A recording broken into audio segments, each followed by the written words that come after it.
Hello guys, आप सभी का बहुत बहुत स्वागत है आज के इस वीडियो में। आज के इस वीडियो में हम लूप्स के कुछ क्वेश्चंस के ऊपर डिस्कशन कर रहे होंगे, तो बिना किसी देरी के चलिए इस वीडियो को शुरू करते हैं। अब जो हमारा सबसे पहला क्वेश्चन होने वाला है वो क्या होगा। सबसे पहला क्वेश्चन हमारा कुछ ऐसा दिख रहा होगा कि लेट सपोज हमने यूजर से कुछ पासवर्ड एंटर कराया। अगर वो पासवर्ड करेक्ट है तो हमको एक्सेस ग्रांटेड प्रिंट कराना है। अगर वो पासवर्ड इनकरेक्ट है तो हम चाहते हैं कि यूजर वापस से पासवर्ड डाले, यानी यूजर को एक लूप में रखना है जब तक वो पासवर्ड करेक्ट नहीं डाल देता। लेट सपोज कीजिए यूजर ने यहां पे आपका पासवर्ड एंटर कराया। अब वो पासवर्ड अगर आपका करेक्ट है तो आपको क्या प्रिंट कराना है। अगर ये आपका करेक्ट है तो आपको प्रिंट कराना है एक्सेस ग्रांटेड। और अगर वो पासवर्ड करेक्ट नहीं है यानी नॉट करेक्ट है तो आपको वापस से इसी लूप में यूजर को रखना है, यानी वो यूजर बार बार अपना पासवर्ड डालता रहेगा। इसका हम रियल लाइफ एग्जांपल अगर समझना चाहें तो आपका जो मोबाइल फोन है, अगर आप उसमें गलत पासवर्ड डालते हैं तो आपको वापस चांस मिलता है तब तक जब तक आप करेक्ट पासवर्ड नहीं डाल देते। तो कुछ ऐसा ही आपको ये वाला एग्जांपल भी दिख रहा होगा। तो चलिए इसको वीएस कोड में व्हाइल लूप की मदद से हम इंप्लीमेंट करके देखते हैं। यहाँ पे हम व्हाइल लूप का यूज कर रहे होंगे। व्हाइल लूप का यूज क्यों कर रहे होंगे? क्योंकि हमको पता नहीं है कि आपका यूजर कितनी बार में वो करेक्ट पासवर्ड एंटर करवाएगा, यानी आपको नंबर ऑफ आइटरेशंस का आइडिया नहीं है। तो इसलिए हम यहाँ पे व्हाइल लूप यूज करेंगे। सबसे पहले अगर मैं यहाँ पे एक वेरिएबल बनाऊं इंट पास, और इसके अंदर मान लीजिए अभी मैंने कुछ भी स्टोर नहीं करा रखा है, और अब मैं व्हाइल लूप यहाँ पे स्टार्ट कर दूं और इसके अंदर एक कंडीशन लिख देता हूं while pass is not equal to, यानी जब तक हमारा पासवर्ड 1 2 3 4 के इक्वल नहीं हो जाता इस लूप को चलते रहने दीजिए। और इसके अंदर मैं सी आउट करा देता हूं एंटर योर पासवर्ड। और अब हम यूजर से यहाँ पे पासवर्ड सीन करवा लेते हैं पास के अंदर। अब यहाँ पे पास की वैल्यू यूजर डाल रहा होगा। अब क्या होगा, अगर आपकी वो पास की वैल्यू 1 2 3 4 यूजर डाल देता है तो हमको उसको इस लूप से एग्जिट करवा देना है। एग्जिट कराने में हमको क्या प्रिंट करना है? Access granted. देखिए अब आपका इसका फ्लो कैसा दिख रहा होगा। अभी मैंने पास के अंदर कुछ भी स्टोर नहीं कराया है, वो इस लूप के अंदर जाएगा क्योंकि हमारा पासवर्ड 1 2 3 4 की इक्वल नहीं है। पासवर्ड के अंदर अभी एक गार्बेज वैल्यू स्टोर होगी। तो यहाँ पे एंटर पासवर्ड आपका प्रिंट होगा। फिर आप पासवर्ड के अंदर सपोज कोई वैल्यू एंटर कराते हैं, वो 1 2 3 4 की इक्वल नहीं है, तो वापस से ये आपका लूप एग्जीक्यूट हो रहा होगा।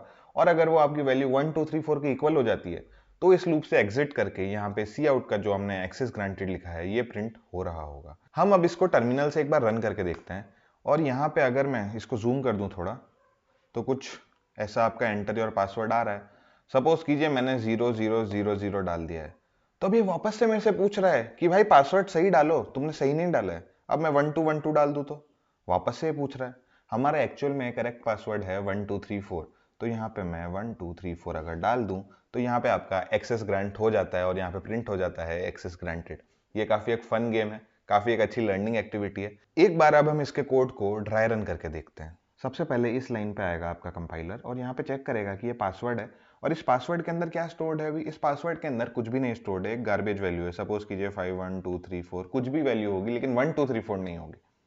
इसके अंदर एक गार्बेज वैल्यू स्टोर्ड है। फिर ये इस लाइन पे आएगा और यहाँ आके चेक करेगा क्या आपका पासवर्ड नॉट इक्वल टू 1 2 3 4 है। हाँ, हमारी कंडीशन तो यहाँ पे ट्रू बैठ रही है, तो यानी ये इस लूप के अंदर एंटर हो रहा होगा। और यहाँ पे आपका एंटर योर पासवर्ड हमने लिख रखा है, तो ये आपका आउटपुट विंडो में आ रहा होगा। उसके बाद आप अपना पासवर्ड एंटर कराएंगे। फिर ये वापस से यहाँ पे कंडीशन चेक करेगा क्या आपका पासवर्ड 1 2 3 4 के इक्वल तो नहीं है। इसको रियलाइज होता है कि हमने तो भाई यहाँ पे 0000 एंटर कराया है, हमारा पासवर्ड तो 1 2 3 4 नहीं है। तो वापस से ये इस लूप के अंदर जा रहा होगा। अब ये कब तक जा रहा होगा? जब तक आपका पासवर्ड 1 2 3 4 नहीं हो जाता। ये प्रोसेस आपका इनडेफिनेट टाइम के लिए चलता रहेगा।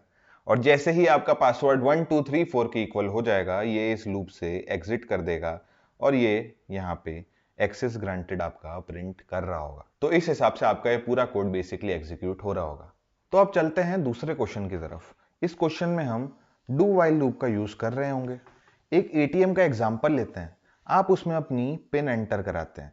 लेट सपोज आपकी पिन है 1 2 3 4 लिया था, तो इसमें चलिए एग्जांपल के तौर पे 4 3 2 1 ले लेते हैं। आपकी पिन है 4 3 2 1।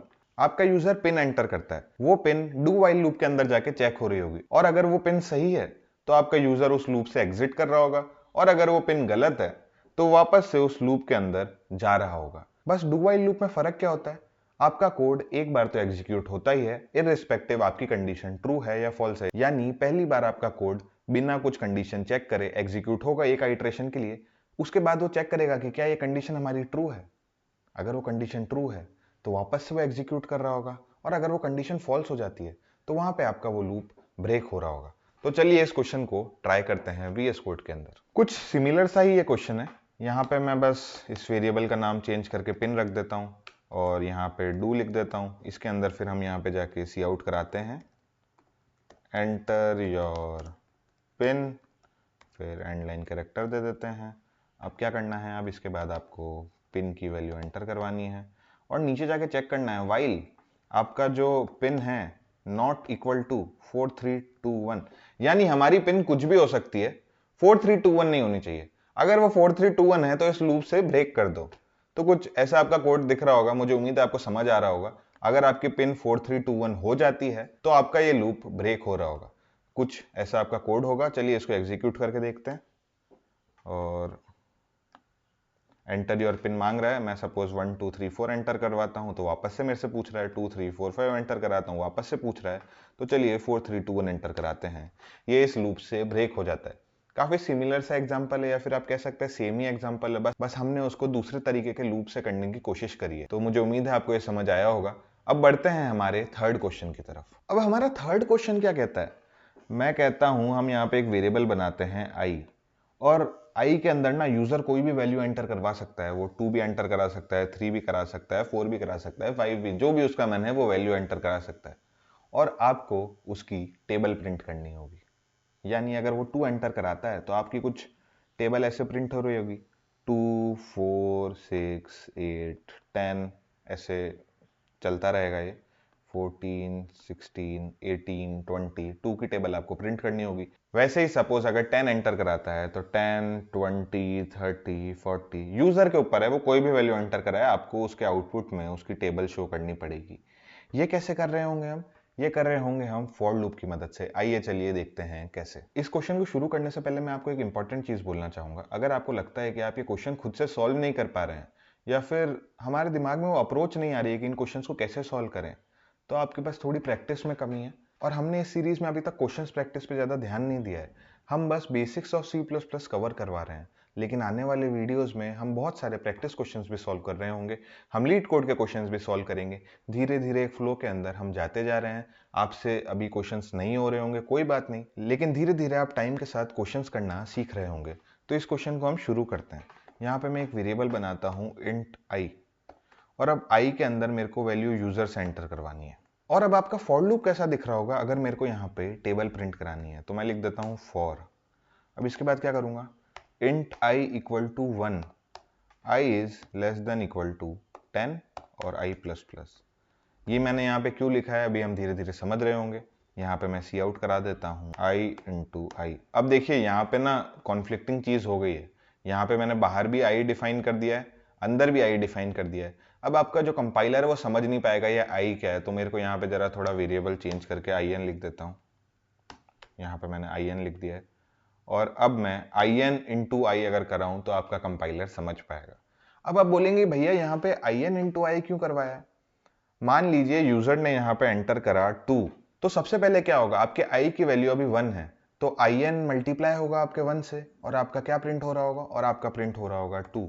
इसके बाद मैं एंड लाइन दे देता हूं। फिर आपकी i की वैल्यू इंक्रीमेंट हो रही होगी और आपकी i की वैल्यू हो जाएगी 2 के बराबर। तो यहाँ पे 2 इंटू 2 क्या हो जाएगा, 4। तो कुछ इस हिसाब से आपकी टेबल प्रिंट हो रही होगी। एक बार मैं इस कोड को रन करके देखता हूँ, और यहाँ पे मैं सपोज कीजिए मेरे को 2 की टेबल ही प्रिंट करानी है, और इसको मैं थोड़ा बड़ा कर देता हूँ। यहाँ पे आपको 2 4 6 8 10 12 14 20 तक आपको ये दिख रहा है। अगर मैं इसको एक्सटेंड करना चाहूँ, मेरे को तो ना 20 तक चाहिए, यानी मैं चाहता हूँ 1 से लेकर 20 तक उसका मल्टीप्लिकेशन प्रिंट होना चाहिए। और मैं यहाँ पे वापस से अगर 2 लिख देता हूँ तो यहाँ पे मेरे पास 20 तक प्रिंट हो चुका है। तो कुछ इस हिसाब से आपकी मल्टीप्लिकेशन टेबल दिख रही होगी। एक बार अब हम इसको ड्राई रन करके देखते हैं। देखिए आपका कोड कुछ ऐसा दिख रहा है। अभी मैंने in के अंदर कुछ भी वैल्यू स्टोर नहीं कराई है, तो in के अंदर एक गार्बेज वैल्यू स्टोर्ड है। फिर in के अंदर मैंने यहाँ पे सपोज कीजिए 2 स्टोर करा दिया, तो मैं यहाँ पे एक मेमोरी ब्लॉक बना देता हूँ, यहाँ पे लिखता हूँ IN, और IN के अंदर आपने क्या स्टोर कराया है, IN के अंदर आपने 2 स्टोर कराया है। फिर हम आते हैं इस लूप के ऊपर।